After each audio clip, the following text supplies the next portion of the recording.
जी आए, उनसे हमको मांग करके ले जाना, इनकी बेटियों से ब्याह कर लेना। और वहां भीतर आत्मदेव के सामने भी प्रकट हो गए और उनसे कह रहे हैं, सुनो, अब हमारी व्रज जाने की इच्छा है, बाहर एक सेवक आए हितरवंश महाप्रभु, इनको हमें प्रदान कर दो। आत्मदेव जी बोले, मैं आपके बिना कैसे रहूंगा? ठाकुर जी बोले, हम प्रकट होकर दर्शन दे रहे हैं ना, ये दर्शन तुम्हारी स्थिति में सदा रहेंगे। आत्मदेव जी बोले, एक और प्रार्थना सुन लीजिए। बोले, क्या? मैं आप चले जाएंगे तो मेरी जीविका कैसे चलेगी? मंदिर से ही मेरा घर चलता है, मेरी 2 बेटियां हैं, बेटियों का पिता हूं, कैसे निर्वन, इनका ब्याह आदि करना है, सब कैसे होगा? ठाकुर जी बोले, वही तो व्यवस्था हमने कर दी है, बाहर जो आए हैं उनसे अपनी दोनों बेटियों का ब्याह कर दो, और ब्याह करने के बाद भाई बाहर कहीं ब्याह करोगे तो दहेज मांगेंगे, तुमको देना पड़ेगा, इनको दहेज रूप में हमको दे देना, हमको दहेज में दे दो। कैसे ठाकुर जी की लीला, दोनों जगह आज्ञा कर दी। यहां आत्मदेव जी गए, यहां से हरिवंश महाप्रभु बोले, हमको आपसे एक जरूरी बात करनी है। आत्मदेव जी बोले, हमको भी बहुत जरूरी बात करनी है। बोले, पहले आप बताओ। बोले, नहीं पहले आप बताओ। नहीं, मुझे तो ठाकुर जी ने आज्ञा करी, वो बताना है। हाँ, तो मुझे भी तो ठाकुर जी ने आज्ञा करी है, मुझे भी वही बताना है। हरिवंश जी बोले, तो पहले मैं ही कह दूं? बोले, हाँ कह दो। वो ठाकुर जी ने आज्ञा करी है कि राधा वल्लभ लाल जी को वृंदावन जाना है, आप इनको हमें प्रदान कर दो। आत्मदेव जी बोले, ये तो हो गई एक आज्ञा, दूसरी आज्ञा क्या करी? हरिवंश महाप्रभु बोले, आपको कैसे पता कि दूसरी आज्ञा भी है? बोले, क्योंकि यही डिट्टो आज्ञा हमको भी करी है। तो बोले, अच्छा तो दूसरी आज्ञा आप बता दो। बोले, दूसरी आज्ञा ये करी है ना कि हमारी बेटियों से ब्याह कर लो। हाँ, यही बोले हैं। और बोले, फिर ये भी बोले हैं कि दहेज में हमको दे दो। कैसे ठाकुर जी हैं, अद्भुत लीला करते हैं। महाप्रभु जी ने दोनों कन्याओं से विवाह कर लिया। उनके नाम कृष्णदासी और मनोहारी दासी, उन दोनों से विवाह किया और दहेज में मिले श्री राधा वल्लभ लाल जी। आप लोग जब वृंदावन प्रकट जो भजन है, वृंदावन प्यारो वृंदावन, उसकी वीडियो देखेंगे, उसमें सूक्ष्म सूक्ष्म आचार्यों के चरित्र दिखाए हैं। उसमें जब आप देखोगे तो आप राधा वल्लभ जी का प्रसंग देखना, आज देखना जाके, कैसे महाप्रभु जी विराजमान होते हैं। अभी जब बधाई पद गावे, उस समय अगर कैमरा वाले भैया दिखा देंगे, उसमें जब पद गवे तब वृंदावन प्रकट पद में से वीडियो निकाल के राधा वल्लभ जी के प्राकट्य की, बहुत सुंदर वीडियो है। ठाकुर जी बढ़िया बैलगाड़ी में विराजमान भये, दोनों कृष्णदासी और मनोहारी दासी, दोनों पत्नियों को विराजमान करके हितरवंश महाप्रभु राधा वल्लभ जी को लेकर के, और इतना ही नहीं, खूब धन धान्य दिया, खूब संपत्ति प्रदान की। लाल जी जा रहे हैं वृंदावन, खूब बढ़िया ठाट से विराजेंगे। श्री हितरवंश महाप्रभु ठाकुर जी को लेकर के पहले वृंदावन पधारे, वृंदावन की सीमा पे ही रुक गए। वृंदावन बंधुओं, उस काल में जब राधा वल्लभ लाल जी विराजे थे, उस काल में भय का केंद्र था। क्या था? दिल्ली से आगरा जाने वाले लोग वृंदावन से सोचते थे दिन ही दिन में निकल लो, शाम नहीं होनी चाहिए। क्यों? बड़े बड़े चोर डकैत आदि आदि सब रहते थे वृंदावन। और एक और बात, आगरा से दिल्ली और दिल्ली से भी आगे तक बड़े बड़े जहाज यमुना जी में चलते थे। खूब विशाल स्वरूप था यमुना जी का। तो खूब बड़े बड़े व्यापारियों का व्यापार जहाज के द्वारा, आपके गुजरात में है ना, मुंद्रा पोर्ट है और भी हैं। उस समय पर वृंदावन भी एक पोर्ट था, बहुत बड़ी यमुना जी थी, तो जहाज जाते थे बड़े बड़े। और वृंदावन में जो जहाज तनिक रुक जाता था उसको लूट लिया जाता था। ऐसी स्थिति थी वृंदावन की जब राधा वल्लभ जी पधारे। उस काल में श्री हितरवंश महाप्रभु पधारे और आपने आकर के मन में विचार किया कि अब ठाकुर जी को कहां विराजमान करें।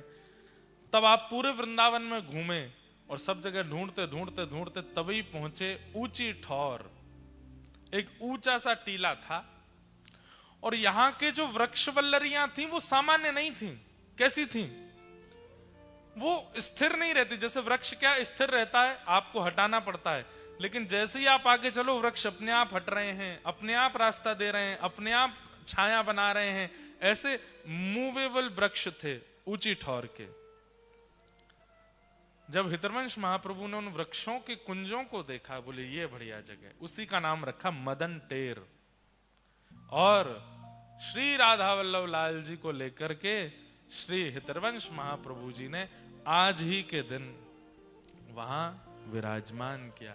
बोलो राधा वल्लभ लाल की। एफ ले लो। और जब प्रथम बार श्री हितरवंश महाप्रभु का चरित्र कहा था, तब ठाकुर जी श्री राधा वल्लभ लाल जी के विराजमान के लिए ये एक बधाई प्रकट करके गाई थी। वही बधाई आज गा देते हैं। आप सब लोग भी खूब भाव से राधा वल्लभ लाल जी को प्रणाम करना। हो आयो राधा वल्लभ लाल, आयो राधा वल्लभ लाल, आयो राधा वल्लभ लाल, आयो राधा वल्लभ लाल, हे आयो राधा वल्लभ लाल, आयो राधा वल्लभ लाल। बधाई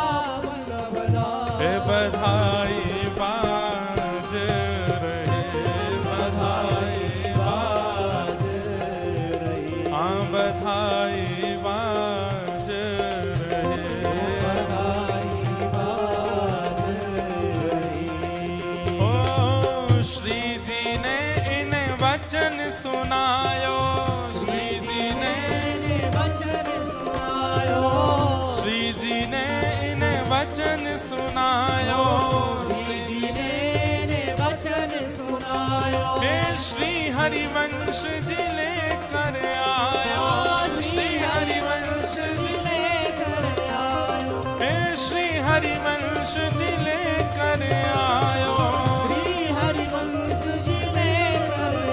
छवि आनंद रूप रसाल, छवि आनंद रूप रसाल, छवि आनंद रूप रसाल, छवि आनंद रूप रसाल। बधाई बाज रहे, बधाई बाज रहे, हाँ बधाई बाज रहे, बधाई आइए। ओ आयो राधा वल्लभ लाल, आयो राधा वल्लभ लाल, हे आयो राधा वल्लभ लाल, आयो राधा वल्लभ लाल। हे बधाई बाज रहे, बधाई बाज रहे, बधाई बाज।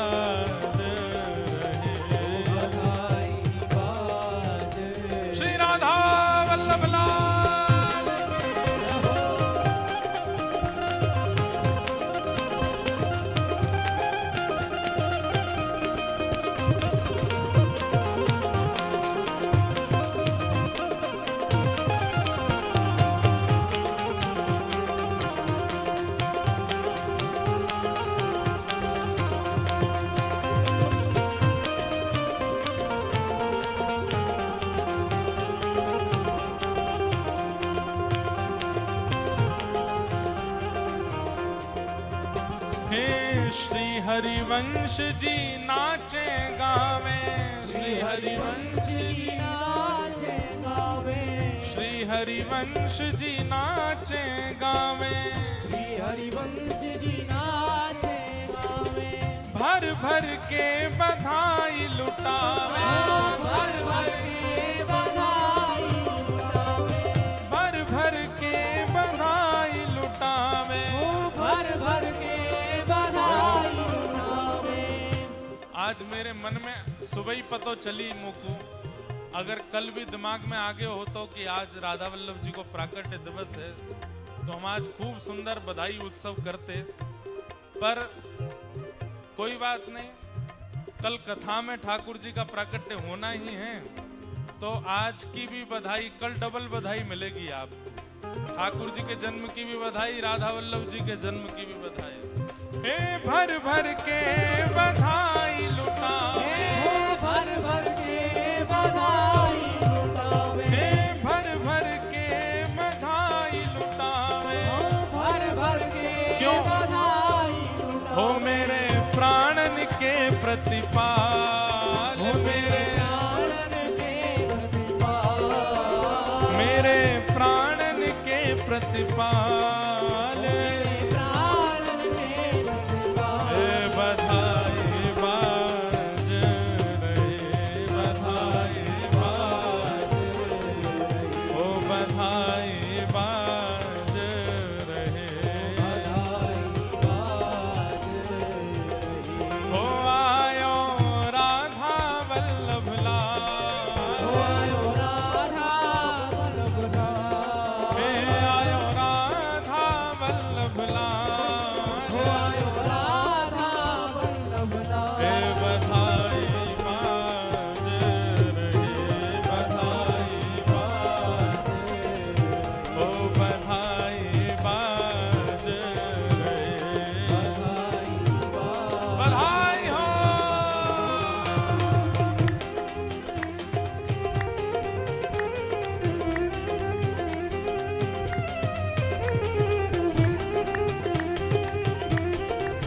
श्री राधा वल्लभ लाल की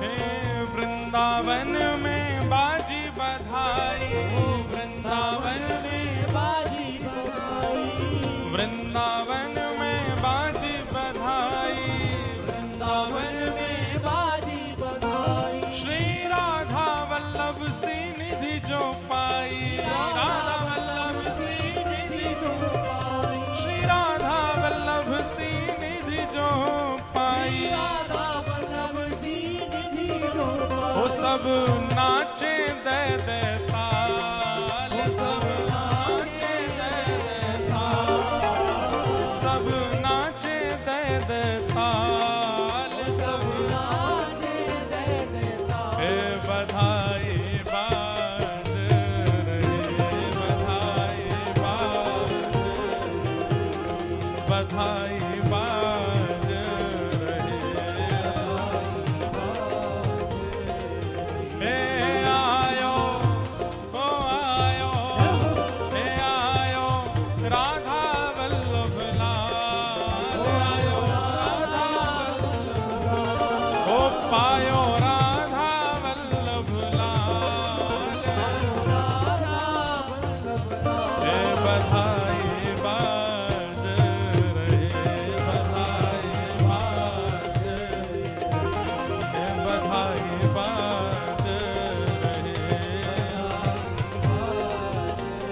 और 7 बेर भोग 5 बेर आरती, 7 बेर भोग 5 मेरे आरती, 7 बेर भोग 5 बेर आरती, 7 बेर भोग पाँच मेरे आरती। हित सजनी ऐसी सेवा समारती, हित सजनी ऐसी सेवा, हित सजनी ऐसी सेवा समारती, हित सजनी ऐसी सेवा तो लाड प्यार प्रतिपाल, ये तो लाड़ प्यार प्रतिपाल, ओ ये तो लाड प्यार प्रतिकाल। लाड़ प्यार प्रतिपाल। हाँ बधाई बाज रहे, बधाई बाज ओ आयो, हे आयो, ओ आयो राधा वल्लभ लाल, राधा हे पायो राधा वल्लभ लाल, हे बधाई बाज रहे, बधाई बाज रहे। और अब लाल जी, राधा वल्लभ लाल जी जब विराजमान हुए वृंदावन में, तो ब्रजवासी सब गए बधाई मांगवे के काजे। और सब ब्रजवासी श्री हितवंश महाप्रभु से क्या बधाई मांग रहे हैं, ध्यान से सुनो। हाँ सब सखी मिल बलिहारी जाऊं, सब सखी मिल बलिहारी जाऊं, सब सखी मिल बलिहारी जाऊं, सब सखी मिले बलिहारी जाऊं, हे चरण कमल की सेवा पाऊं, चरण कमल की सेवा पाऊं, हाँ चरण कमल की सेवा पाऊं। चरण कमल की और सेवा पाऊं। सब ब्रजवासी हितवंश महाप्रभु से कह रहे हैं क्या, ओ हमें रखियो सेवादार, हमें रखियो सेवादार, हमें रखियो सेवादार, हमें रखियो सेवादार। हे बधाई बाज रहे, बधाई बाज, हाँ बधाई बाज रहे, आओ हाँ आयो, ओ आयो, ओ आयो राधा वल्लभ लाल, आयो राधा वल्लभ लाल, ओ आयो राधा वल्लभ लाल, आयो राधा वल्लभ लाल। हे बधाई बाज रहे, बधाई बाज, बधाई बाज रहे, जय जय राधा वल्लभ श्री हरिवंश, राधा वल्लभ श्री हरिवंश, जय जय राधा वल्लभ श्री हरिवंश, राधा वल्लभ श्री हरिवंश, ओ जय जय राधा वल्लभ लाल, जय जय हे आयो राधा वल्लभ लाल, आयो हे बधाई बाज रहे, बधाई बाज, बधाई बाज रहे, बधाई बाज। जय जय श्री राम, जय जय श्री राम, जय जय श्री राम, श्री राधा वल्लभ लाल की जय।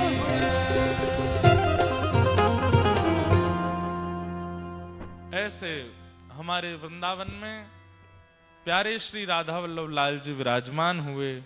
आज के उनके पाटोत्सव की पुनः पुनः आप सबको बधाई हो, बधाई बधाई हो, बधाई बधाई हो, बधाई। खूब खूब सबको बधाई। ऐसे प्यारे लाल जी को हम प्रणाम करते हैं। अद्भुत हैं राधा वल्लभ लाल जी, नित्य ब्याहुला होते हैं लाल जी के, नित्य ब्याह करते हैं ठाकुर जी। ऐसे सुंदर सेवा को हम प्रणाम करते हैं। आज के कथाक्रम प्रसंग में प्रवेश करते हैं। कल भागवत जी का मंगलाचरण हम लोग श्रवण कर रहे थे। अब आगे के क्रमों में प्रवेश करते हैं। 88,000 सौनकादि ऋषियों ने कुछ प्रश्न किए। इन्हीं प्रश्नों का उत्तर श्री सूत जी महाराज देते हैं। और इन्हीं उत्तरों में अब कथा सुनाते हैं। प्रसंग सुनाते हुए भागवत जी की रचना क्यों हुई, कैसे हुई, यह प्रसंग प्रारंभ हुआ। और श्री सूत जी महाराज श्रवण कराते हुए कहते हैं कि भैया, इदं भागवतं नाम पुराणं ब्रह्म संहितम् उत्तम श्लोक चरितम् चकार भगवान ऋषि।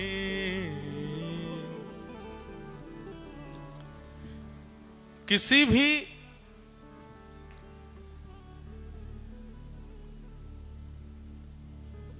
देव दुर्लभ वस्तु का प्रादुर्भाव सामान्यतया नहीं होता, उसकी पृष्ठभूमि अद्भुत रही होती है। वेदव्यास जी महाराज अब तक 18 उपपुराण और 17 महापुराण लिख चुके हैं, वेदों की रचना कर चुके हैं, महाभारत के निर्माण कर चुके हैं, मीमांसाओं का प्रादुर्भाव कर चुके हैं। पर इतना सब कुछ किस लिए लिख रहे हैं? मानवों के कल्याण के लिए। पर इतना सब कुछ लिखने के बाद भी चित्त को शांति नहीं मिली। क्यों नहीं मिली शांति? जब मानव कल्याण में इतना कुछ कर चुके हैं तो थोड़ा तो संतोष चित्त में होना चाहिए कि मैंने कुछ भला किया।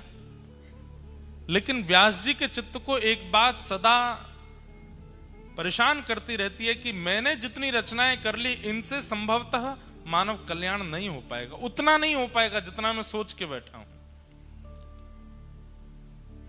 रचनाकार को पता होता है कि मेरी रचना में कितनी सामर्थ्य है और कितनी योग्यता है। अगर किसी ने कुछ बनाया और आप उसकी झूठी प्रशंसा करने लगते हैं तो उसको पता चल जाता है कि इतने बढ़िया हैं नहीं, जबरदस्ती बोल रहे हैं।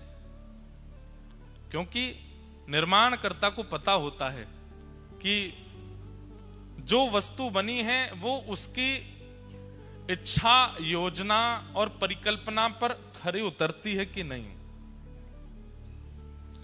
वेदव्यास जी महाराज को अपनी रचनाओं से ठीक है आनंद था, प्रसन्नता है, पर जो चित्त में संतुष्टि होनी चाहिए थी वैसा संतोष अभी प्रादुर्भाव नहीं हुआ।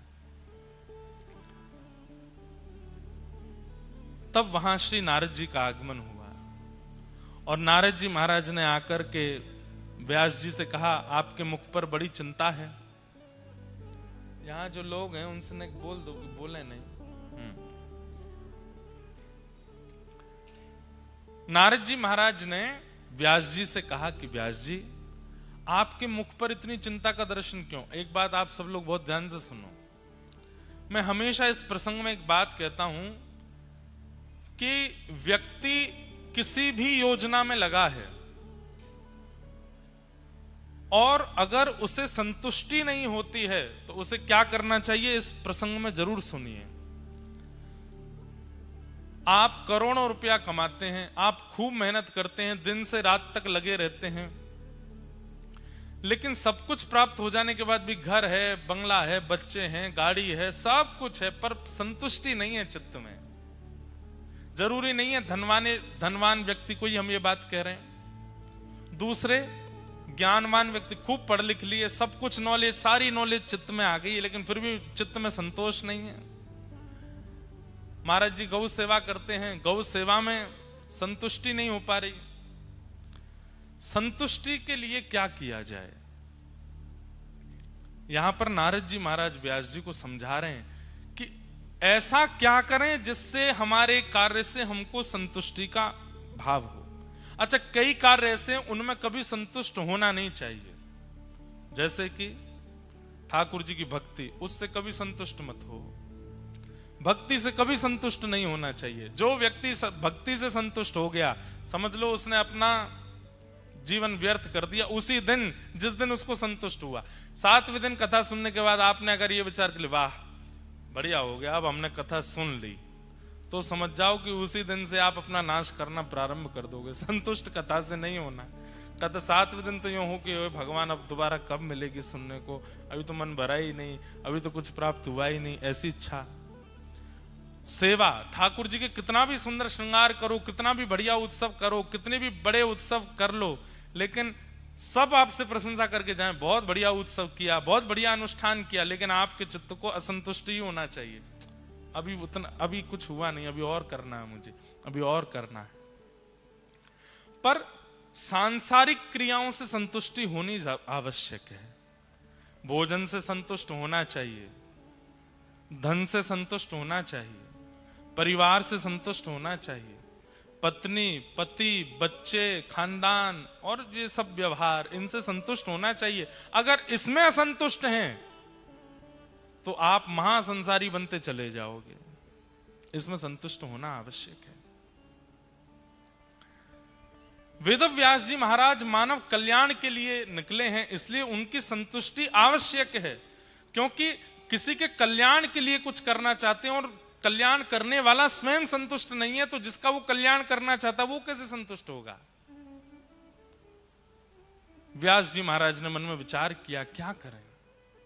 तब नारद जी आए और नारद जी महाराज ने उनसे एक बात कही, क्या कि भवतानुदित प्रायम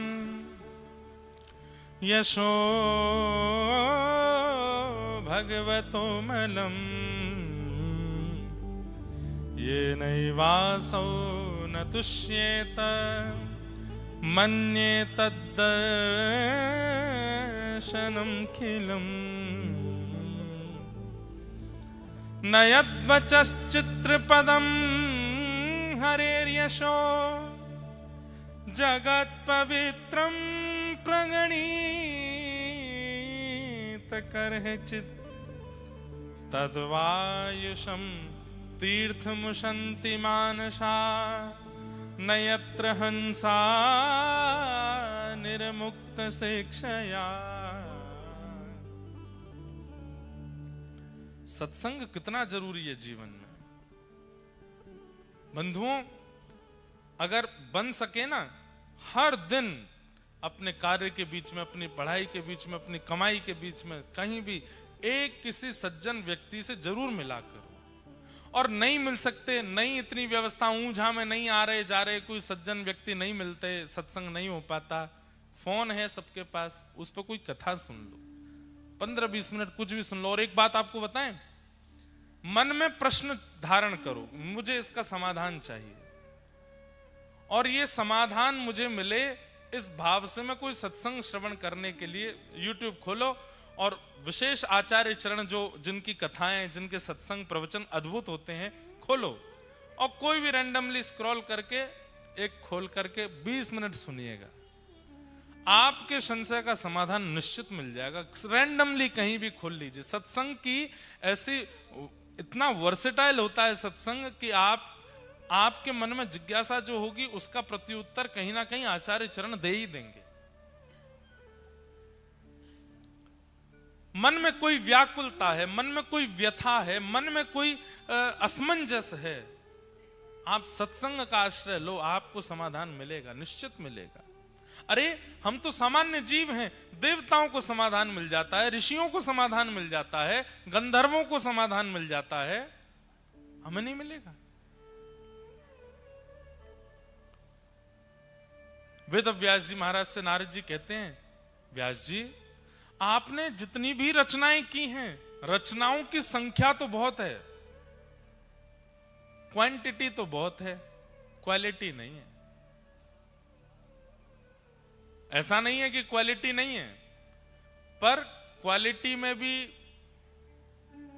आज हम आपकी फैक्ट्री में घूम रहे थे, वहां पर भी कितने बढ़िया चीज क्वालिटी के बारे में लिखी थी। आपको पता है हम लोग जो खाते हैं, बाजार से जो वस्तु मिलती है उसकी भी क्वालिटीज अलग अलग होती हैं।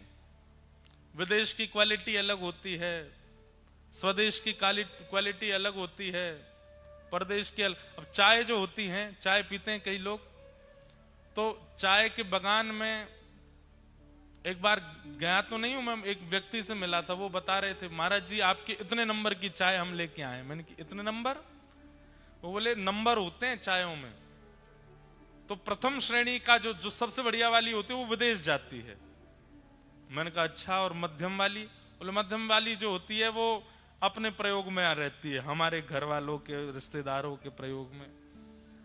और मैंने कि सबसे थर्ड नंबर वाली? बोले वो सब जगह दुकानों पे जाती है। मैंने वाह भाई, सब जगह क्वालिटीज होती हैं। बोले आपने जो ग्रंथ लिखे हैं ये भी प्रथम द्वितीय तृतीय 3 श्रेणियां हैं।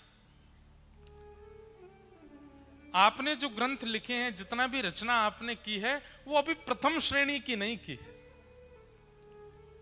बोले मतलब द्वितीय श्रेणी के लोग, सामान्य श्रेणी के लोगों का उद्धार इससे हो जाएगा, पर प्रथम श्रेणी के लोगों का नहीं हो पाएगा। क्यों?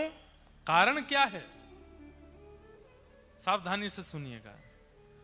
बोले चतुर्विध पुरुषार्थ हैं, धर्म अर्थ और काम मोक्ष। आपने चारों का समन्वय किया है सब जगह।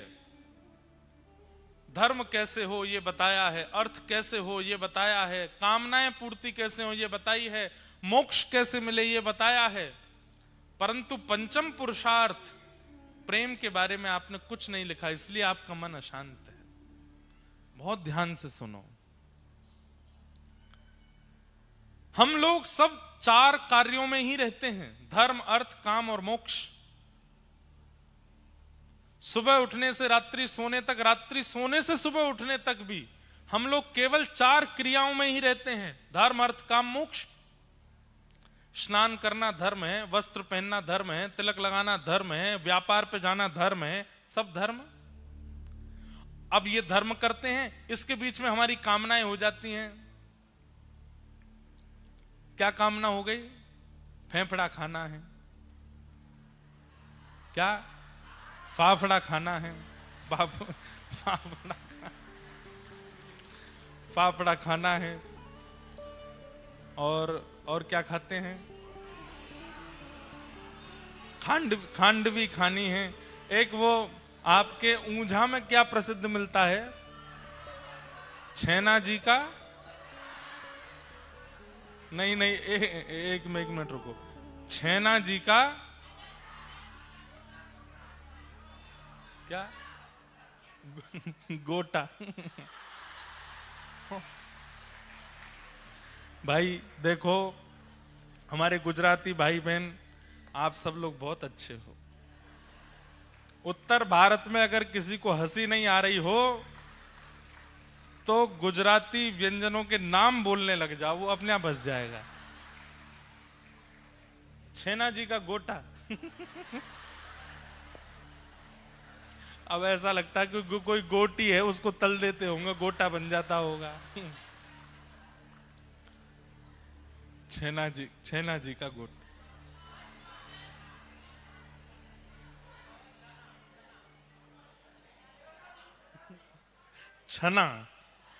छना जी का गोटा।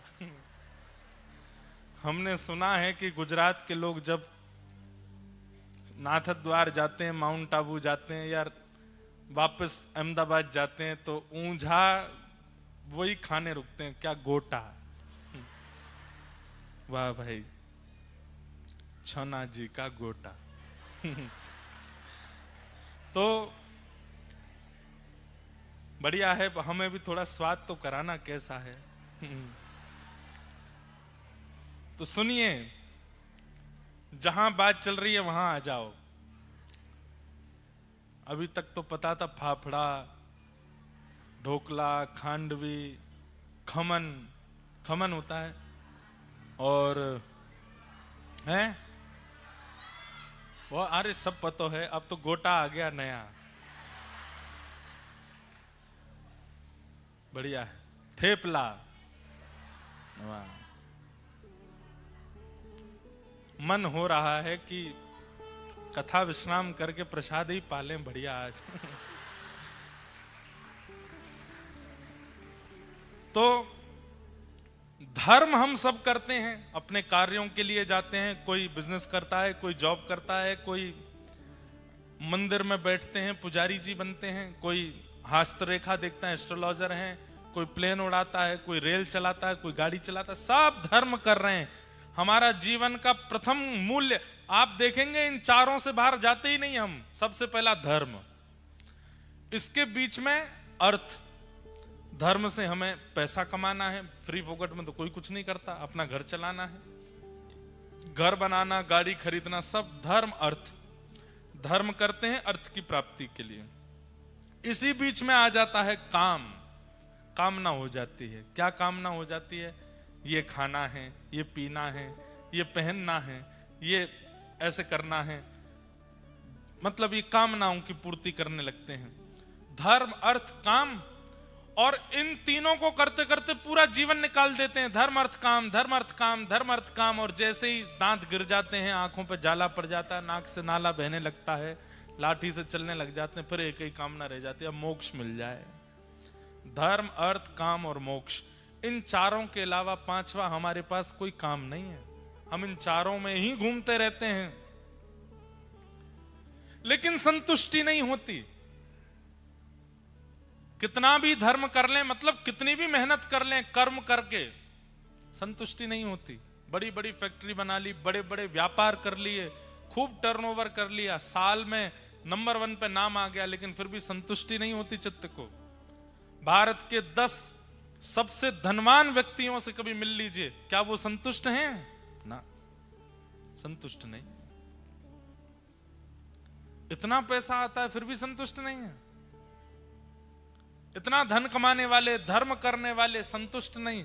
कामनाओं की पूर्ति करने वाले लोग, ऐसे ऐसे लोग रहते हैं हमारे भारत में और हमारे देश में, जो सुबह का नाश्ता अगर मन कर गया कि बेंगलोर की इडली खानी है, तो फ्लाइट पकड़ के बेंगलोर जाते हैं, वहां इडली खा लेते हैं। दोपहर में मन हो गया बड़ा पाव बंबई का खाना है, तो बंबई की फ्लाइट पकड़ के बंबई में बड़ा पाव खाते हैं। रात्रि में मन हो गया दुबई में जाके भोजन करना है, तो दुबई पहुंच के भोजन करते हैं, रात्रि का सो जाते हैं। ऐसे ऐसे शौकीन लोग भी हैं, पर उनसे जाके पूछिए संतुष्ट है? संतोष है चित्त को? संतुष्ट नहीं। पर आओ हमारे वृंदावन, द्वार द्वार जाकर के मधुकरी मांग करके पाने वाले बाबा, श्री राधा श्री राधा श्री राधा, युगल नाम सो नेम जपत नित कुंज बिहारी। कुंज बिहारी श्री हरदास नाम जप करवे वाले बाबान से कहो, बाबा रूखी रोटी पाओ, छिलका वाली दाल से भोजन करो, कभी कछु नाम ले, चंदन लगाओ, रज में लोटे रहो, संतुष्ट हो। बोले हम ते बड़ो संतुष्ट कोई नहीं, हमसे बड़ो आनंद में कोई नहीं, हम ते ज्यादा सुखी कोई नहीं, हम ते ज्यादा प्रसन्न कोई नहीं, हमसे ज्यादा सुख में कोई नहीं है। अरे आपके पैरों की एड़ियां फट गई परिक्रमा करते करते, शरीर की स्थिति ऐसी जर्जर होती जा रही है, बाबा फिर भी कह रहे हो संतोष है? बोले क्यों? हाँ हम बहुत संतुष्ट हैं, बहुत संतुष्ट हैं। वास्तव में बंधुओं, इंद्रियों को जागृत करने वाला असंतुष्ट हो जाता है, और इंद्रियों की इच्छाओं को सूक्ष्म कर देने वाला परम संतुष्ट हो जाता है, परम संतोषी हो जाता है। पर यहां पर नारद जी की मानो तो नारद जी क्या कह रहे हैं? केवल कोरा धर्म करे, कोरा अर्थ कमावे, कोरा कामनाओं की पूर्ति करे और कोरी मोक्ष की प्राप्ति करना चाहता हो, ऐसा व्यक्ति सदैव असंतुष्ट रहेगा। तो बोले कोरे की जगह क्या करे? बोले धर्म में प्रेम का पुट लगा दे, अर्थ में प्रेम का पुट लगा दे, कामनाओं में प्रेम का पुट लगा दे, और मोक्ष में भी प्रेम। प्रेम यानी वह प्रेम नहीं जिसे हम आप सोचते हैं, वो प्यार वाला प्रेम नहीं। श्री प्रिया प्रियतम के नित्य विहार का प्रेम, श्री उमा पार्वती जी के नित्य विलास का प्रेम, श्री जानकी रमन श्री राम जी के नित्य विहार का प्रेम, भक्ति का प्रेम धर्म में है, अर्थ में है, काम में है, मोक्ष में है, तो व्यक्ति संतुष्ट हो जाएगा। आप धन क्यों कमाते हैं? परिश्रम क्यों करते हैं? कामनाओं की पूर्ति क्यों करते हैं? मोक्ष क्यों चाहते हैं? सब जगह अपनी चिंता है, मुझे धन कमाना है, मुझे अपनी कामनाओं की पूर्ति करनी है, मुझे अपने आप को मोक्ष दिलाना है, इसलिए आप असंतुष्ट रहते हैं।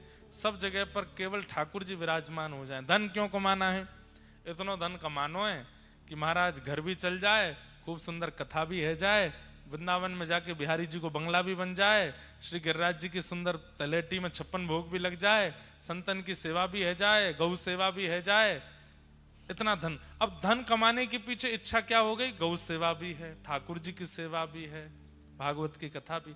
अब कई बालक युवा आते हैं कथाओं में, आप सत्य मानेंगे, आप विश्वास नहीं मानेंगे, कितने बालक तो इसलिए मेहनत करके पढ़ रहे हैं कि हम कुछ बन जाएं तो हम अपने नगर में कथा कराएंगे, हम अपने नगर में श्री गिरधर लाल जी का उत्सव करेंगे।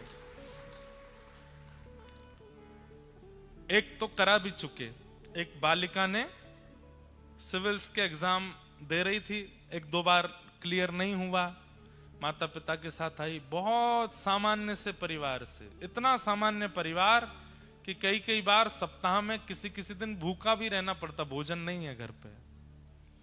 पिताजी ने बड़े पैसे इकट्ठे करके लाली को पढ़ाया। अब मिलने के लिए आए, बोले महाराज जी मुझे आशीर्वाद दीजिए कि मेरा एग्जाम क्लियर हो जाए। मैंने कि खूब आशीर्वाद है। तो रोने लगी। मैंने कि क्या बात है? बोले कथा करानी है, इसलिए एग्जाम क्लियर हो जाए। मेरी जो सैलरी 1 साल की आएगी उससे मैं कथा कराऊंगी, ऐसी कथा कराऊंगी पूरा नगर आवे, सबको प्रसाद की व्यवस्था, सब संतों के लिए व्यवस्था। मैंने कि अब तो तुम ये बात लालजी सो, गौ माता सो, संत जनों से निवेदन करके बोल दो, वृंदावन को प्रणाम करते हुए व्रज से ये बात पक्की कह करके जाओ कि आप हमारे एग्जाम क्लियर करा दो, हम वृंदावन की खूब सेवा करेंगे, खूब संतों की सेवा करेंगे, खूब बढ़िया कथा कराएंगे। पास भी हो गई अच्छे नंबरों से, साल भर की जितनी कमाई हुई, खूब ऊंचे पदवी पर, जब खूब अच्छी कमाई हो गई, पिताजी का कर्जा बाद में चुकाया, पहले कथा कराई, कथा करा करके सबको आनंदित किया।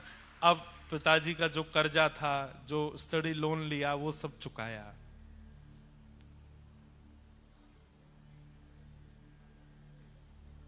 एक बालक साइंस का स्टूडेंट, अब उसको कथा से ऐसी रुचि हो गई, अब पढ़ने लिखने का मन नहीं, वृंदावन में रहना है, वृंदावन में रहना है। माता पिता से लड़े रोज, मुझे वृंदावन जाना है। माता पिता ने हमसे मिलाया, बोले महाराज जी कुछ कहो आप इसको। हमने कहा वृंदावन रहना है। पहले क्या सोच रहे थे? बोले कथा सुनने से पहले मन था डॉक्टर बनने। मैंने कहा अब जाओ डॉक्टर बनो।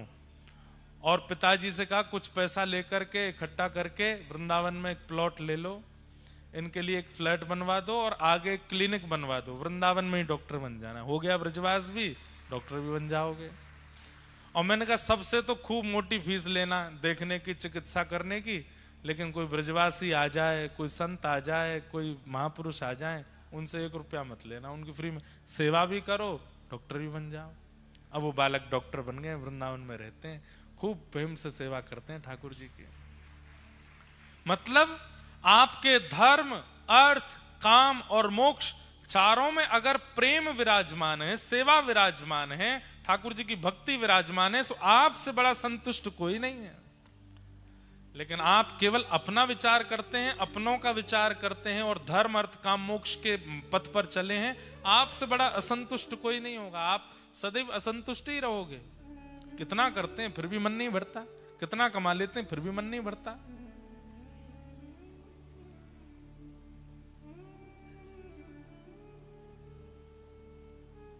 इसलिए अपनी प्रत्येक क्रिया में अब ठाकुर जी को विराजमान कर लो। रसो वैशः, रसस्वरूप श्री ठाकुर जी प्रेम रूप धारण करके आपकी प्रत्येक क्रिया, प्रत्येक इच्छा, प्रत्येक भावना में विराजमान हो गए, आपसे बड़ा संतुष्ट कोई नहीं, बहुत संतोष होगा।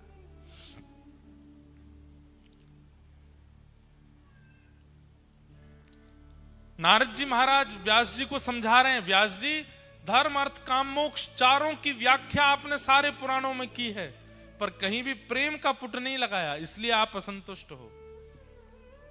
आपने अपने ग्रंथों में योगेश्वर कृष्ण को योगेश्वर दिखाया, आपने अपनी रचनाओं में प्रभु श्री कृष्ण को विराट दिखाया, आपने अपनी रचनाओं में ठाकुर जी सहस्त्र मुख वाले हैं, सहस्त्र हाथ वाले हैं, सहस्त्र चरण वाले हैं, उनकी अद्भुत अद्भुत महिमाओं का आपने वर्णन किया है।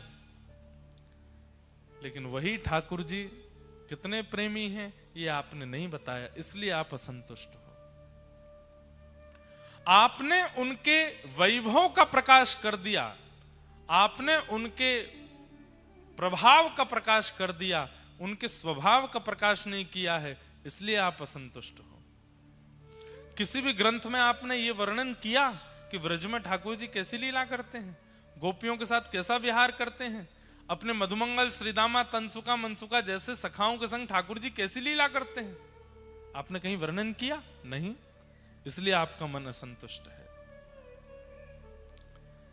वही परमात्मा जिनकी भ्रगुटी टेढ़ी करने पर भूचाल आ जाता है, पृथ्वी डामाडोल हो जाती है,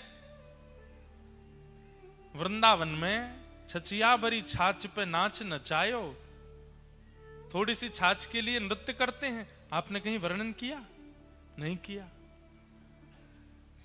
ब्रह्मांड नायक सर्वेश्वर श्री कृष्ण नारायण स्वरूप में पूरे ब्रह्मांड का संचालन करते हैं, लेकिन व्रज वृंदावन की लीला में मैया से चंद्रमा मांगते हैं, आपने कहीं वर्णन किया? चंद्र खिलौना ले हूं सुमैया मोरी। मैया से क्या कह रहे हैं? अच्छा, दूध पीते नहीं है तो मैया ने कही लाला दूध पी ले। ठाकुर जी बोले ना मैं ना पी रहा हूं।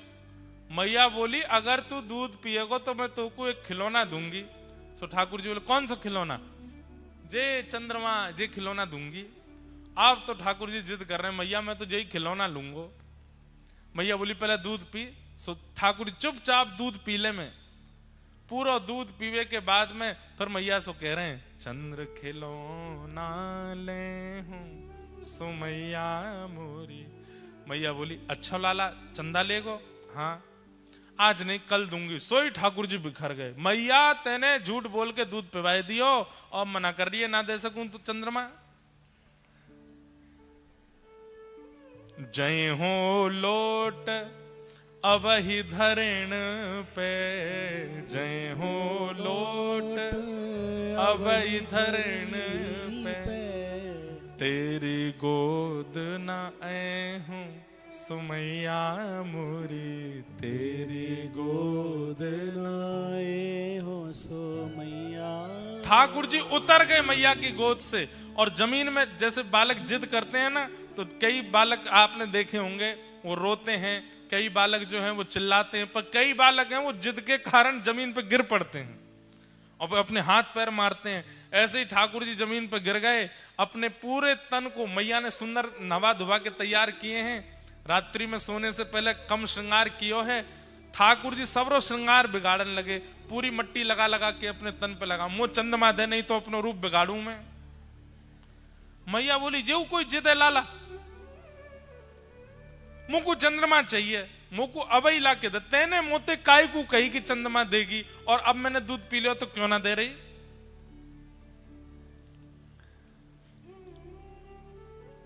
मैया बोली अच्छा लाला आ गयो चंद्रमा आ गयो। सो मैया ने कहा कि खिड़की पे एक परात रख दई, वहां में जल भर दियो। सो चंद्रमा को प्रतिबिंब आ गयो, चंद्रमा वहां में दिखन लगो। सो मैया ने गोद में लाल जी लिए, देखी आ गो चंद्रमा। ठाकुर जी मैया जी हमारे कमरा में आ गो। बोले हाँ अच्छा मैया जाए तो कह दे मेरे पास आ जाए। मैया बोली देख तू छेड़ा मत, भग जाएगा नहीं तो। ठाकुर जी नहीं छेड़ूंगा। देखते देखते देखते ठाकुर जी को क्या चंगाई, जोरते हाथ मारो, सोई पानी छलक गयो, चंद्रमा तो गायब। फिर से रोने लगे मैया तू मुझको बावड़ो बनावे हैं या परात में जल भर के मोते यूं कह रही है चंद्रमा आएगो।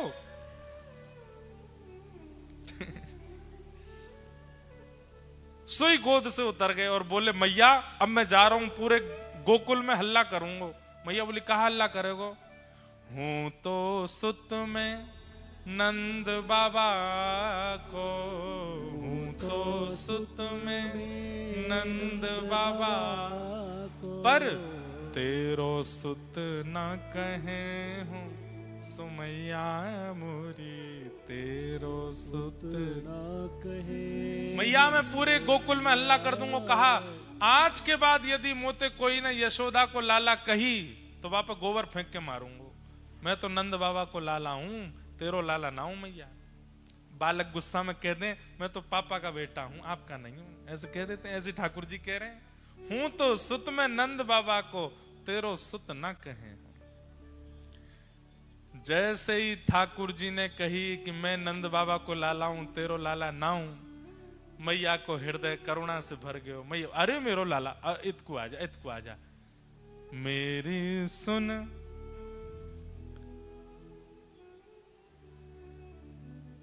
लाला, मेरी बात सुन, एक बात तो ते कहूंगी। ठाकुर जी दूर खड़े, मैं ना आ रहा हूं, तू मैया झूठ बोला, मुझे बाबड़ो बना दे। बाबड़ो जाने, पागल बनाए दे, ब्रज भाषा को शब्द है बाबड़ो, तुमको बाबड़ो बनाए दे। मैया बोली अरे एक बहुत जरूरी बात कहनी है लाला ने, मेरे पास तो आ। ठाकुर जी बोले मैं ना आऊंगा। सो मैया कहा बोली ऐसी बात है जो दाऊ को नहीं बतानी है, तो ये पता चलनी चाहिए। सो ही ठाकुर जी आ गए, मुंह को जल्दी बता मैया, ऐसी कौन सी बात है जो दाऊ तो छुपानी है। जैसे बच्चे, बिल्कुल बच्चे ऐसे ही होते हैं ठाकुर जी जैसे। बच्चों को भी बुलाओ नहीं आवे तो उनसे सुन तेरी बहन को बता दूंगी, नहीं तो तू नहीं आएगा तो तुरंत आ जाएगा। अच्छा मुझे बताओ, मुझे क्या बात है। तो ऐसी मैया ने कही ऐसी एक बात है लाला, दाऊ को नहीं बतानी है, तो को पता चलनी चाहिए। सोई ठाकुर जी आ गए, गोदी में बैठ के मैया जल्दी कह दे मेरे कान में कहा बात है। बोले चंद्रमा तू सुंदर, चंद्रमा तू गोरो, चंद्रमा तू ज्यादा आकर्षक, तो कु नई दुल्हनिया ले हूं। लाला तू तो चंद्रमा को रो रहा है, मैं तेरे काजे सुंदर सी दुल्हन लेके आऊंगी। ये बात सुनते ही ठाकुर जी तो खड़े गए, मैया सांची बोल। बोले हाँ सांची, मेरे सौ खा के बोल तो मुझको मेरो ब्याह करावेगी। मेरी सुन प्यारी मैया, बोले कहा मैं अवई ब्याहवे जय हूं, अवई ब्याह करा मेरो। अब तो ठाकुर जी फिर रोने लगे। मैया बोली मैंने कहा कि हो या तो बढ़िया तो चंद्रमा ही तो वाके काजे रो, अब रोन लगो। बोले कहा मेरो ब्याह कराओ, अब ही ब्याह कराओ। अब तो कभी गोबर में लोटे, कभी जमीन पर लोटे, मैया मैं अब ही ब्याह करूंगा। रात भर नहीं सोए। मैया बोली लाला तू तो बला को इतना उद्यमी है, कहा बताऊं तेरे। नारद जी महाराज बोले व्यास जी ये लीला आपने कहीं प्रकट की। वे तो व्यास जी बोले नहीं ये लीला तो मैंने प्रकट नहीं की। तो फिर मन को संतोष कैसे मिले? आपने उन्हीं कृष्ण को परब्रह्म दिखाया, परमात्मा दिखाया, जगदीश्वर दिखाया, पर वही कृष्ण ऐसी लीला यशोदा मैया के संग करते हैं, ये कहीं वर्णन किया? तम गो रजत छुरित कुंतल वद्दवरह वन्य प्रसून रुचिरे छड़चारुहासम। गैयाओं के संग कैसी लीला ठाकुर जी करते हैं, ये आपने कहीं वर्णन की? ग्वाल बालों के संग ठाकुर जी कितने सहज हो जाते हैं, कहीं वर्णन किया? आपने केवल उनका प्रभाव दिखा दिया है, उनके हृदय का स्वभाव नहीं दिखाया, इसलिए आपके चित्त को शांति नहीं मिल रही है। इसलिए हमारी प्रार्थना है अब एक ऐसे ग्रंथ की रचना करो जिस ग्रंथ को सुनने के बाद व्यक्ति के चित्त में भगवान नहीं लाला प्रकट हो, भगवान नहीं कृष्ण कन्हैया प्रकट हो, अपना प्रकट हो। ये तो मेरो है। ठाकुर जी के प्रति आपके अन्य ग्रंथों को सुनकर के ये भावना प्रकट हो जाती है, तो परमात्मा इनको प्रणाम करो, इनसे डरो, इनसे दूर रहो, अपराध मत करो, पर एक ऐसे निर्माण करो जिसको श्रवण के बाद सुनने वाले ठाकुर जी के प्रति सामिप्य का अनुभव करें, ठाकुर जी के प्रति अपनत्व का अनुभव करें। तब वेद व्यास जी महाराज बोले अच्छा कैसे करूं ये रचना? बोले समाधिनानुस्मर तद विचेष्टितम। समाधि लगाओ और समाधि लगा करके दिव्य चिंतन करो। नारद जी महाराज ने अपने पूर्व जन्म की कथा बताई। पूर्व जन्म की कथा के पश्चात वेद व्यास जी महाराज को चेतना आई और चेतना आते ही व्यास जी ने सुंदर ग्रंथ की निर्माण किया। भक्ति योगेन मनसि सम्यक प्रणिहिते मले अपश्य पुरुषं पूर्वं मायां च तदपाश्रयाम्। और लोकस्य जानतो विद्वांस चक्रे भागवत संहिता।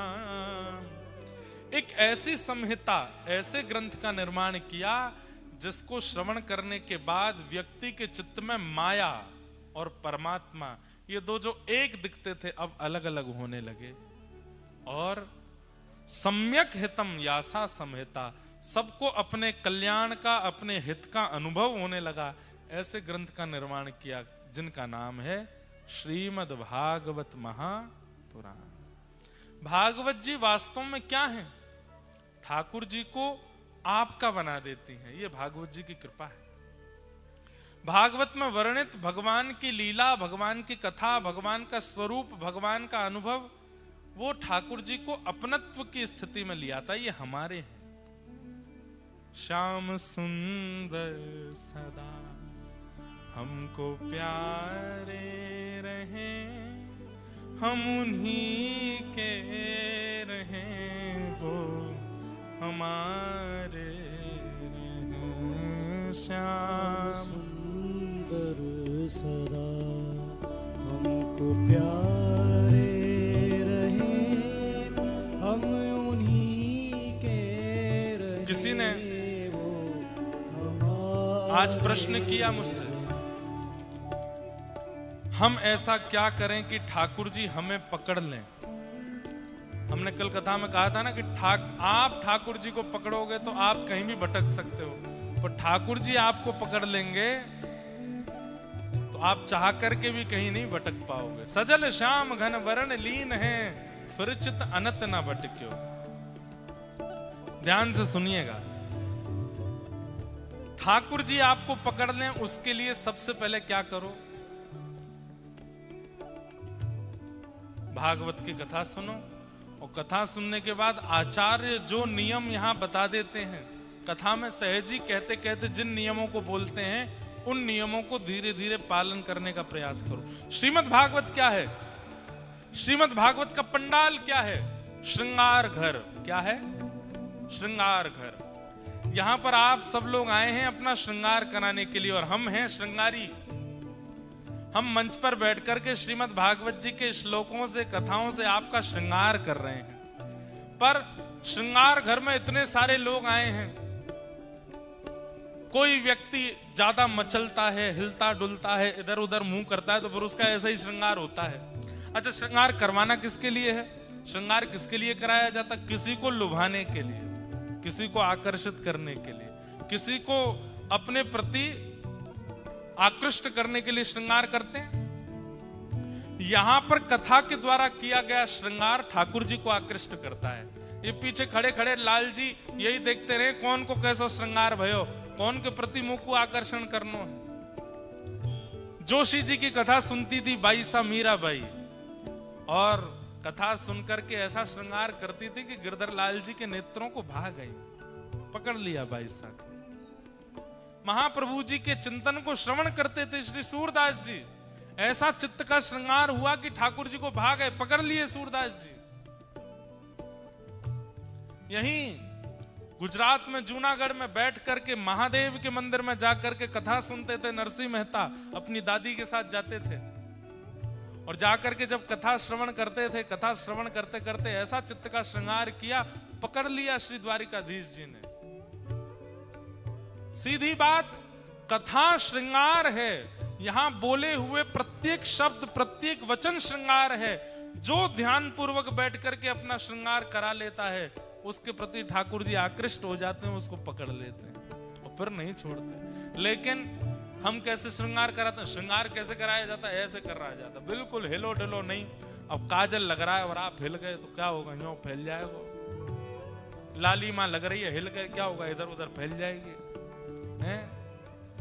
ऐसे ही यहाँ श्रृंगार किया जा रहा है, पर आप कभी यहाँ, कभी यहाँ, कभी कुछ, कभी फोन पे, कभी रील में, कभी कहीं, इतना हिलते डुलते हैं। तो जब कथा पूरी होती है तब ठाकुर जी देखते हैं तो सबके, किसी के आंखन में फैलो भयो, किसी के मुंह पे फैलो भयो, किसी को कचू फैलो भयो, किसी को यहाँ पे बाल बिखर रहे हैं, कोई को ठाकुर जी कहें अभी सजो नहीं ढंगते, कैसे पकड़ूं आंखों में। लेकिन जो ध्यान पूर्वक कथा के एक एक शब्द को अपने चित्त पर श्रृंगार के रूप में धारण करता है, ये रीझ जाते हैं और ये रीझते ही उसको पकड़ लेते हैं, और जैसे ही पकड़ते हैं फिर वो नहीं भाग पाता कहीं भी। इसलिए भैया ठाकुर जी को ऐसा क्या करें कि ठाकुर जी पकड़ें, कथा रूपी श्रृंगार से अपना श्रृंगार कराओ, ठाकुर जी रीझ जाएंगे। हम उन्हीं के रहे वो हमारे रहे हो, हम उन्हीं के रहे वो हमारे रहे। जिस डगर से मुरलिया की धुन आएगी, जिस डगर से मुरलिया की धुन आएगी, जिस डगर से मुरलिया की धुन आएगी, जिस डगर से मुरलिया की धुन आएगी, उस डगर पे उमरिया ये कट जाएगी, उस डगर पे उमरिया कट जाएगी, उस डगर पे उमरिया ये कट जाएगी, उस डगर पे उमरिया कट जाएगी, हे उस डगर पे उमरिया ये कट जाएगी, उस डगर पे उमरिया कट जाएगी। उनकी तस्वीर मन में बनाए रहे, हम उन्हीं के रहे वो हमारे रहे। श्याम सुंदर सदा हमको प्यारे रहे, हम उन्हीं के रहे वो हमारे रहे। हम उन्हीं के रहे वो हमारे रहे, हम उन्हीं के रहे वो हमारे। राधा रमण लाल की।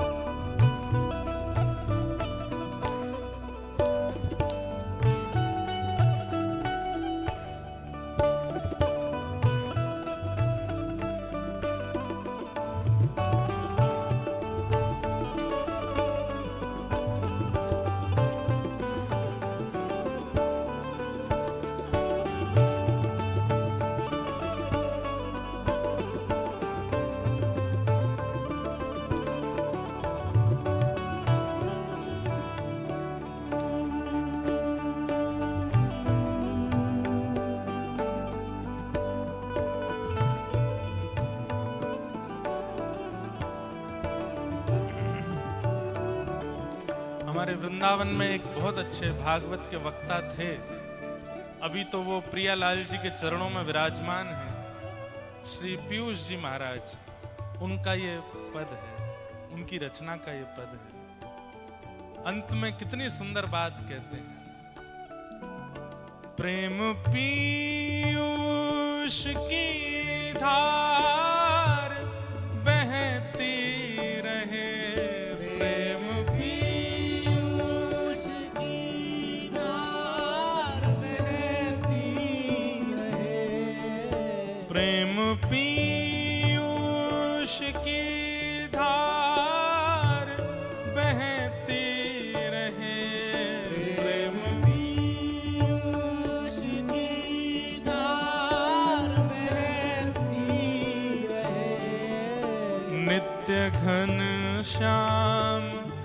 रसना ये कहती रहे नित्य घनश्याम रसना ये कहती रहे। नित्य घनश्याम रसना ये कहती रहे। नित्य घनश्याम रसना ये कहती रहे। ओ नित्य घनश्याम रसना ये कहती रहे। नित्य घनश्याम रसना ये कहती रहे। अपने तन मन को मोहन पे वारे रहे। अपने तन मन को पे वारे रहे। अपने तन मन को मोहन पे वारे रहे। हम उन्हीं के रहे वो हमारे रहे। श्याम सुंदर हमको प्यारे रहे। हम उन्हीं के रहे वो हमारे रहे। हम उन्हीं के रहे वो हमारे रहे। ओ हम उन्हीं के रहे वो हमारे रहे। राधे राधे गोविंद गोविंद राधे राधे राधे गोविंद गोविंद राधे। भज राधे राधे गोविंद गोविंद राधे। राधे राधे गोविंद गोविंद राधे। गोविंद राधे गोपाल राधे। गोविंद राधे गोपाल राधे। गोविंद राधे गोपाल राधे। गोविंद राधे गोपाल राधे। भज गोविंद राधे गोपाल राधे। भज गोविंद राधे गोपाल राधे। भज गोविंद राधे गोपाल राधे। गोविंद राधे गोपाल हे भजो राधे राधे गोविंद गोविंद राधे। भजो राधे राधे गोविंद गोविंद राधे। राधे राधे गोविंद गोविंद राधे। भजो राधे राधे गोविंद गोविंद राधे। गोविंद राधे गोपाल राधे। गोविंद राधे गोपाल राधे। गोविंद राधे गोपाल राधे। गोविंद राधे गोपाल राधे। भजो गोविंद राधे गोपाल राधे। गोविंद राधे गोपाल राधे। श्री गोविंद राधे गोपाल राधे।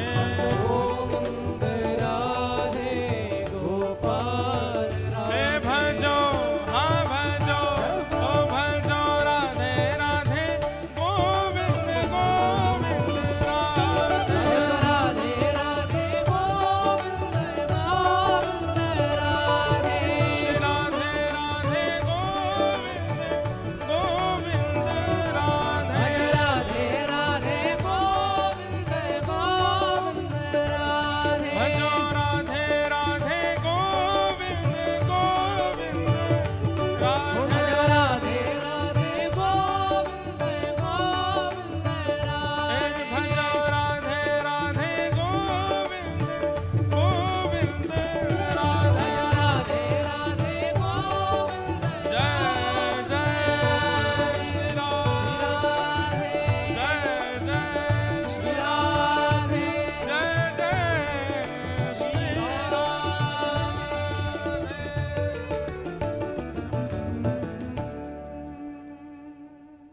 लोकस्य जानतो विद्वांस चक्रे भागवत संहिताम। श्रीमद् भागवत जी संहिता है जो सबका हित करे। किस काल में हित करे, किस भाव में हित करे।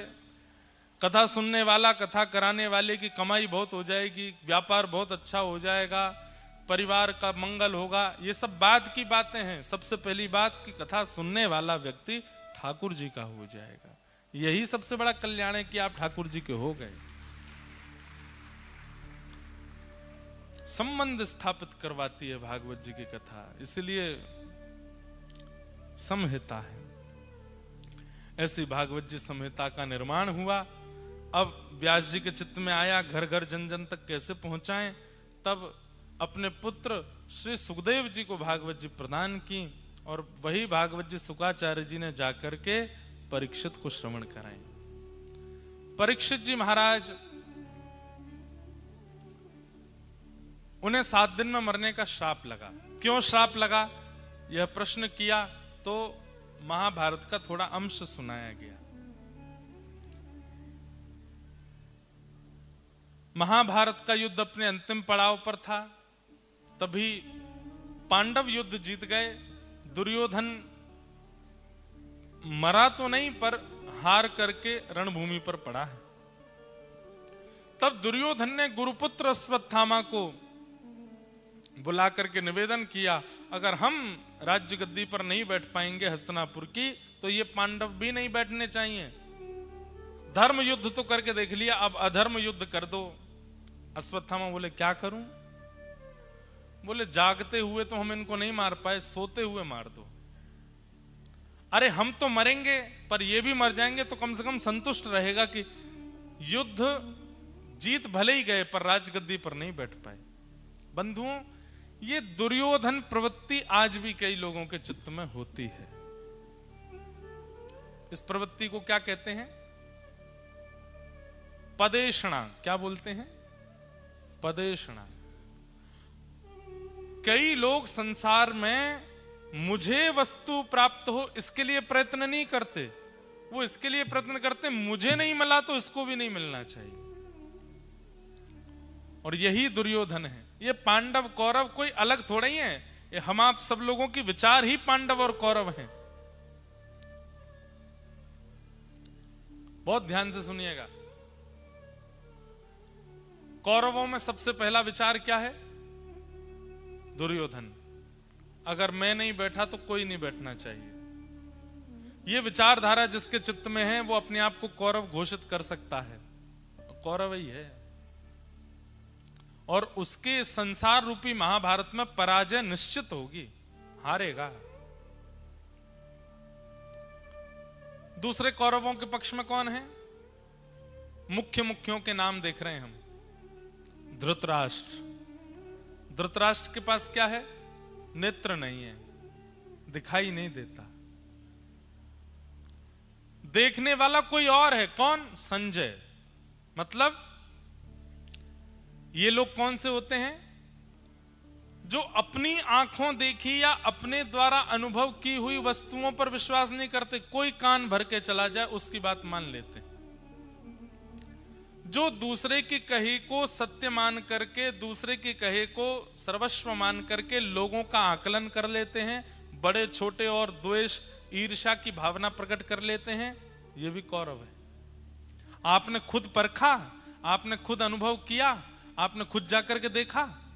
नहीं, कोई बोल गया उसकी बात मान ली। और एक बात बोलूं, कहीं ना कहीं कौरवों की संख्या ज्यादा है आज की डेट में पृथ्वी पर।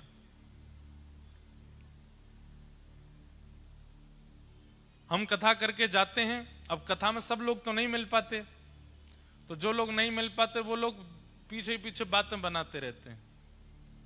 महाराज जी तो करोड़ों रुपया लेते हैं आने का। इतने करोड़ से नीचे तो आते नहीं, इतने लाख तो लेते ही होंगे। ऐसी ऐसी व्यवस्था करनी पड़ती तब आते हैं महाराज जी। अरे बड़े इनके बहुत बड़ा महल है वृंदावन में, अंदर उसमें मणियां लगी हुई हैं।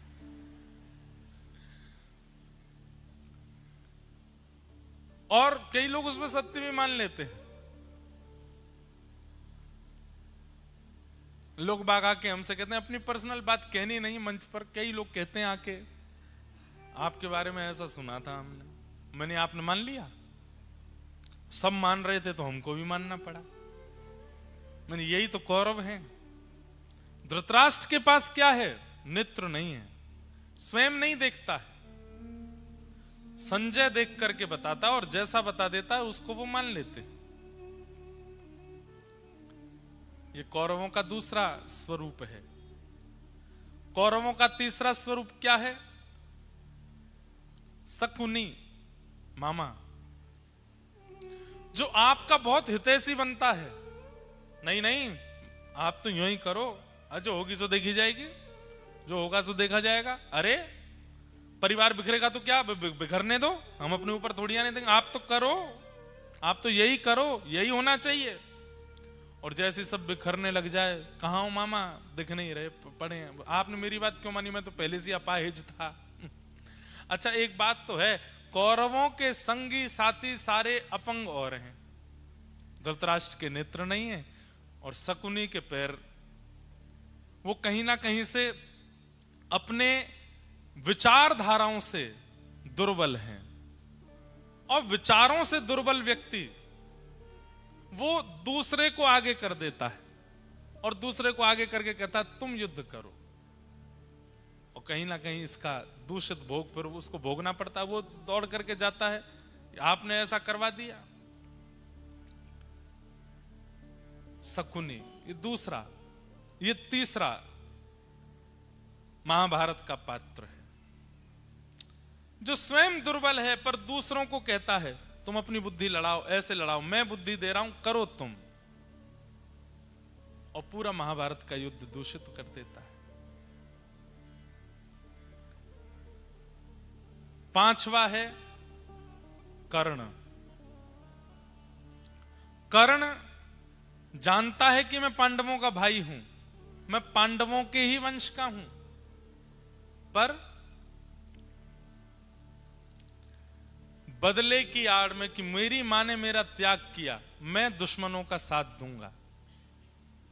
वो जानता है कि कौरव मेरे नहीं है, मेरे तो पांडव ही हैं, कुंती का पुत्र है कर्ण। पर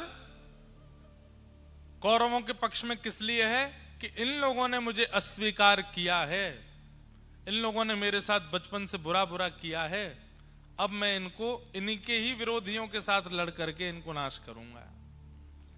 कई लोग ऐसा करते हैं, राजनीति में तो बहुत होता है, कोई राजनेता बैठे हो तो बुरा नहीं मानना। देखो कथा मंच ऐसा है, सबके लिए होती है यहाँ बातें, यहाँ पर किसी का पक्ष किसी का विपक्ष नहीं देखा जाता। आप मेरी बात, आप मुझे टिकट नहीं दोगे तो लो मैं अभी बदलता हूं पार्टी, दूसरी पार्टी में चले गए, फिर विपक्षी से लड़ रहे हैं, फिर वहां जाकर अरे आप तो कुछ दिन पहले वहां थे, अरे वहां बहुत बेकार हो रहा था, पहले उनके इतने गुणगान गा दिए, वीडियोस बना बना के सब जगह इंटरव्यू में जा जाके पार्टी बहुत अच्छी है, पार्टी वालों ने बेचारों ने कुछ काम नहीं किया, अच्छा उनको टिकट विकेट नहीं दी, दूसरी पार्टी में जाके फिर सारी पोल खोल दी, नहीं ये तो यहाँ भी बुरे थे, इधर भी बुरे थे, ऐसे थे वैसे थे। ये कर्ण है। ये सब जो विचारधाराएं हैं ये हारने वाली विचारधाराएं हैं। संसार के महाभारत में हार जाओगे अगर इन विचारधाराओं पे हो तो। कर्ण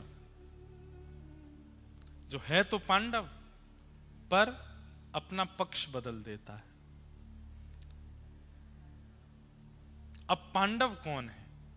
हमने बुरे तो सुन लिए, पर कभी कभी मुझे ऐसा लगता है राम जी की कथा सुन ली, कृष्ण की कथा सुन ली, अब कभी कभी रावण की भी सुनानी चाहिए। क्यों सुनानी चाहिए वो सुन लो पहले, कि रावण के जो व्यवहार विचार हैं उनको जब बताया जाएगा तो व्यक्ति को मानो जैसे शीशा दिखाया जाएगा कि भाई देखो अगर ये तुम में तो तुम भी रावण हो। व्यक्ति सुधरे। अब क्या अच्छा अच्छा बताया जाता है, ठाकुर जी ऐसे, प्रहलाद जी ऐसे, ध्रुव जी ऐसे, नरसिंह मेहता ऐसे, सूरदास ऐसे, सबके बारे में अच्छी अच्छी बातें जब बताई जाती तो लोगों को लगता हाँ सब अच्छे ही हैं, हम तो कभी बन नहीं पाएंगे। पर जब दूषित लोगों के गुण बताए जाएंगे तो कहीं ना कहीं व्यक्ति को अपने ऊपर ऐसा लगेगा यार ये जो लक्षण बताया गया ये तो मुझ में है, तो मुझे इस पर काम करना चाहिए, दूषित लक्षण है। कौरवों के तो कुछ अंश हमने सुने, पर अब पांडवों के सुनो। युधिष्ठिर, भीम, अर्जुन, नकुल और सहदेव, 5। युधिष्ठिर का स्वरूप है धर्म, भीम का स्वरूप है बल, अर्जुन का स्वरूप है आत्मा, नकुल का स्वरूप है बुद्धि और सहदेव का स्वरूप है सुंदरता। ये 5 लक्षण हमारे अंदर हैं। कौन कौन से? धर्म, बल, आत्मा, बुद्धि और स्वरूप, सुंदरता। इन 5 में से एक भी अगर हमारे पास है तो हम पांडव हैं। अगर हमारे जीवन में धर्म है तो हम युधिष्ठिर हैं। हम में बल है, चाहे वो शारीरिक बल हो, चाहे वो धन का बल हो, चाहे वो बौद्धिक बल हो, किसी भी प्रकार का बल। बल का मतलब क्या होता है? जो किसी भी रुकावट को परास्त कर सके, वो बलवान माना जाता है। आपके पास कोई भी बल है तो आप भीम हो। आपकी आत्मा शुद्ध है, सबको प्रिय लगने वाली है, तो आप अर्जुन हो। और अर्जुन का एक अर्थ और है, क्या? अर्जनात अर्जुन, जो बहुत अर्जन करता है, संग्रह करता है, उसको अर्जुन कहते हैं। जो सबको अपने अंदर समाहित करना चाहता है, उसको अर्जुन कहते हैं। तो संग्रह करने की स्थिति अगर आपके चित्त में, तो आप अर्जुन हो। ज्ञान संग्रह, ध्यान संग्रह, भक्ति संग्रह, संग्रह करना। जैसे हम वक्तागण जितने भी व्यासपीठ पे बैठते हैं, हम लगभग अर्जुन हैं। क्यों? अर्जन करते हैं, अर्जन करते हैं। जहां जाते हैं वहां से अर्जन करते हैं, कुछ ना कुछ लेते रहते हैं। महाराज जी से कुछ लिया, व्यास जी से कुछ लिया, गुरुजनों से कुछ लिया, श्रोताओं से कुछ लिया, सबसे कुछ ना कुछ लेते हैं और फिर व्यासपीठ से सबको परोस देते हैं। हम अर्जुन हैं। तो कौन कौन हो गए? युधिष्ठिर